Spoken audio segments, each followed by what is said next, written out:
అయిందా అమ్మ ధనుష్? అన్నం పెట్టేదా? ఏం కూర? పప్పు ఆలూ ఫ్రై. చికెన్ చేయమ్మా. ఇంకెన్ని రోజులు మా చికెన్ చేయకుండా ఉండేది? చికెన్ కావాలా? కోళ్ళు చచ్చిపోతున్నాయి అంట అక్కడ డిసీజెస్ వచ్చి. చికెన్ తినకపోతే నేను చచ్చేటట్టున్నా. నీకు అది అర్థం కావట్లా.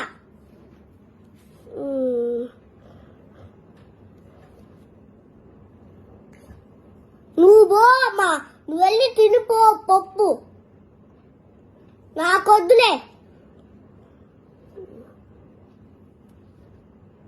పప్పు. ఏందిరా అంటున్నా? ఏం లేదులేమ్మా, తినిపో నువ్వు వెళ్ళి. కోళ్ళకి ఇన్ఫెక్షన్ సాగుకొచ్చింది.